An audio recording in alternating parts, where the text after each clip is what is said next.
ഏത് കാലത്തേക്കാളും ഏറ്റവും അധികം പ്രാർത്ഥിക്കേണ്ട ഒരു സമയത്താണ് നാം എല്ലാവരും വന്നെത്തി നിൽക്കുന്നത്.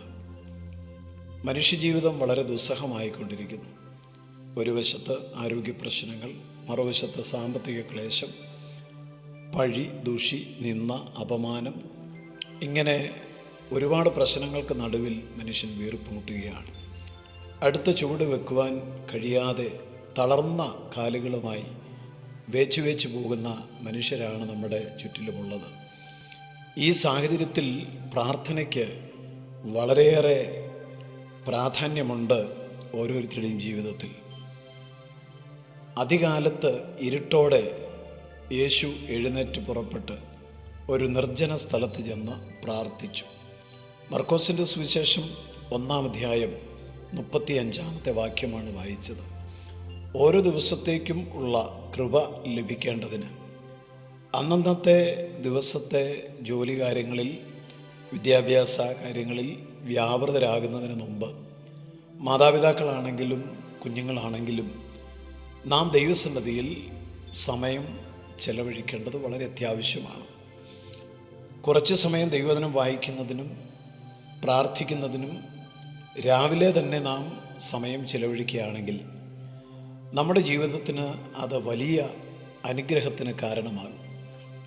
ഒരു കാലത്ത് വേർപെട്ട ദൈവമക്കളുടെ എല്ലാം ഭവനങ്ങളിൽ അതിരാവിലെ ഉള്ള പ്രാർത്ഥനകൾ മുഴങ്ങുമായിരുന്നു.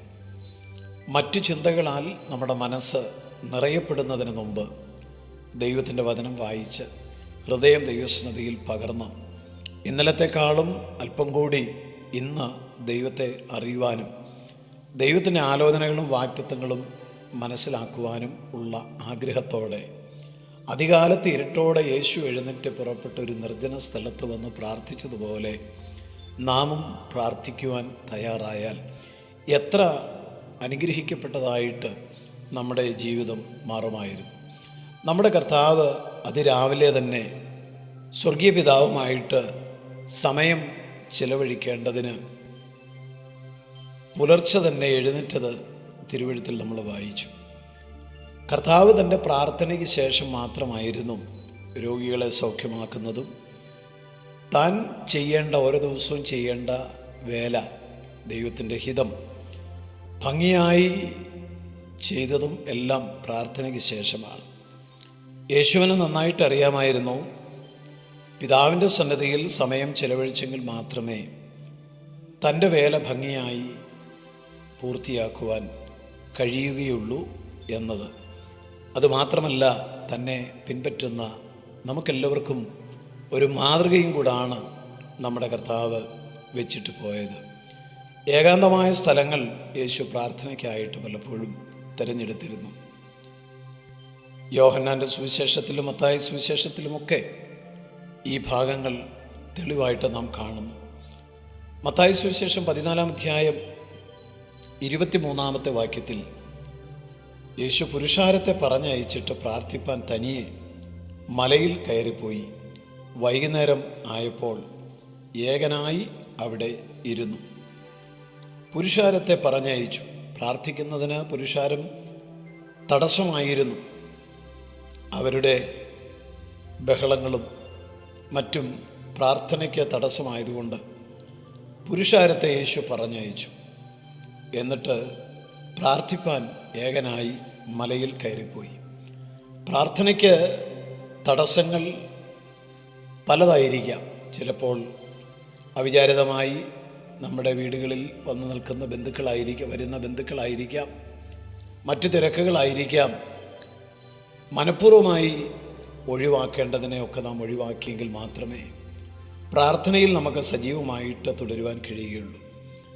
യേശു 5 അപ്പവും 2 മീനും എടുത്ത് സ്വർഗത്തേക്ക് നോക്കി വാഴ്ത്തി അപ്പം നുറുക്കി ശിഷ്യന്മാരുടെ പക്കൽ കൊടുത്ത് അത് പുരുഷാരത്തിലെ ശിഷ്യന്മാർ കൊടുത്തതിന് ശേഷം, അതായത് അനുഗ്രഹിക്കപ്പെട്ട ഒരു ശുശ്രൂഷ നിവർത്തിച്ചതിന് ശേഷം കർത്താവ് ചെയ്തത് പിതാവുമായിട്ട് സമയം ചെലവഴിപ്പാൻ തനിയെ ഒരു മലയിലേക്ക് പോയി എന്നുള്ളതാണ്.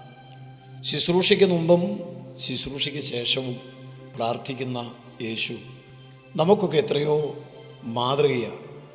അതുകൊണ്ട് തീർച്ചയായും പ്രാർത്ഥനാ ജീവിതത്തിൽ ഈ കാലങ്ങളിൽ നാം എല്ലാവരും വർദ്ധിച്ചു വരേണ്ടത് വളരെ അത്യാവശ്യമാണ്. കർത്താവിൻ്റെ പ്രാർത്ഥനാ ജീവിതത്തിൽ നിന്നും പ്രാർത്ഥനാവീരന്മാരുടെ ജീവിതത്തിൽ നിന്നും ഒക്കെ തീർച്ചയായിട്ടും നാം ഈ കാര്യങ്ങൾ മനസ്സിലാക്കേണ്ടത് ആവശ്യമാണ്. നമുക്ക് പ്രാർത്ഥിക്കുവാൻ കഴിയുന്നുണ്ടോ എന്നുള്ളത് ദൈവത്തിൻ്റെ വചനത്തിന് മുമ്പിൽ നാം എല്ലാവരും പരിശോധിക്കേണ്ടത് ആവശ്യമാണ്. പ്രാർത്ഥനയെക്കുറിച്ച് പ്രസംഗിപ്പാൻ കഴിയും, പുസ്തകങ്ങൾ എഴുതുവാൻ കഴിയും, മറ്റുള്ളവരെ പറഞ്ഞ് പ്രോത്സാഹിപ്പിക്കുവാൻ കഴിയും. എന്നാൽ പ്രാർത്ഥിക്കുവാൻ എത്ര പേർക്ക് കഴിയുന്നുണ്ട്? അതാണ് കർത്താവ് നമ്മോട് ചോദിക്കുന്ന പ്രധാനപ്പെട്ട ചോദ്യം. ഇന്ന് മുതൽ പ്രാർത്ഥനയിൽ സ്ഥിരതയുള്ളവരായി എല്ലാ കാര്യങ്ങളും ദൈവത്തിൽ ആശ്രയിച്ചുകൊണ്ട് ഏത് കാര്യം ചെയ്യുന്നതിന് മുമ്പും അതിനുശേഷവും എപ്പോഴും ദൈവത്തോട് പ്രാർത്ഥിക്കുവാൻ നമ്മെ സമർപ്പിക്കാം.